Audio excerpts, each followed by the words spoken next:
வணக்கம் உறவுகளே, சற்று முன் கிடைக்கப்பெற்ற ஒரு மிக மிக முக்கியமான செய்தி ஒன்று வெளியாகியுள்ளது. 25 அதிமுகவின் எம்எல்ஏக்கள் ராஜினாமா செய்ய உள்ளதாகவும், இன்னும் 2 நாட்கள் மட்டும்தான் இருக்கிறது செயற்குழு கூட்டம்.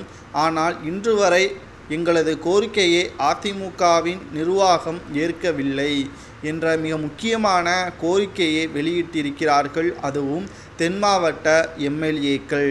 எடப்பாடி பழனிசாமி அவர்கள் விடாப்பிடியாக அதிமுகவிலிருந்து நீக்கப்பட்டவர்களை ஒருபோதும் இணைக்க முடியாது.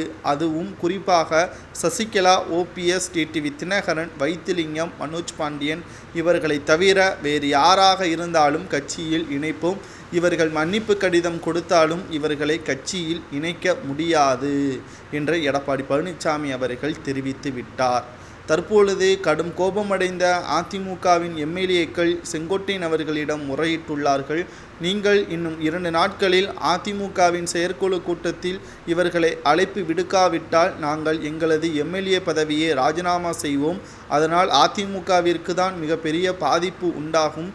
மேலும் அதிமுகவின் இத்தனை ஆண்டுகால வளர்ச்சி ஒரே நொடியில் எடப்பாடி பழனிசாமியால் அழிந்து போவதற்கு உங்களுக்கு விருப்பமா என்பதையும் எம்எல்ஏக்கள் தெரிவித்திருக்கிறார்கள்.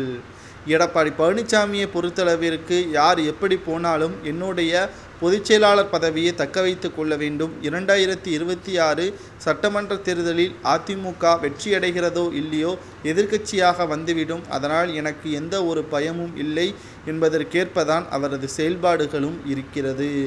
எடப்பாடி பழனிசாமி அவர்கள் தற்பொழுது அதிமுகவை மிக முக்கியமான நிர்வாகிகளுடன் சந்திப்பு நடத்திய போது கூட அதிமுகவின் வளர்ச்சிக்கு தொண்டர்கள்தான் மிக முக்கியமாக ஊந்துகோலாகவும் தூணாகவும் இருக்கிறார்கள். அவர்களது குறைகளை சரி செய்தால்தான் இதுபோன்ற நிகழ்வுகள் மீண்டும் நடைபெறாமல் இருக்கும் என்று அதிமுகவின் சில நிர்வாகிகளை எடப்பாடி பழனிசாமி அவர்களிடம் தெரிவித்திருக்கிறார்கள்.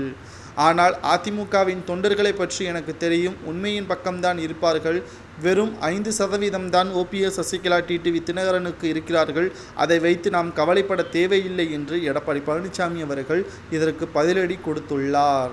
ஆனால் இதை பற்றியெல்லாம் கவலை இல்லாமல் எடப்பாடி பழனிசாமி அவர்கள் தோல்வி அடைந்தும் இன்னும் தோல்வியை ஒத்துக்கொள்ளாமல் இருப்பதுதான் மனக்கவலை ஏற்படுகிறது என்று அதிமுகவின் எம்எல்ஏக்கள் கூறியுள்ளார்கள். இதை பற்றி உங்களது கருத்துக்களை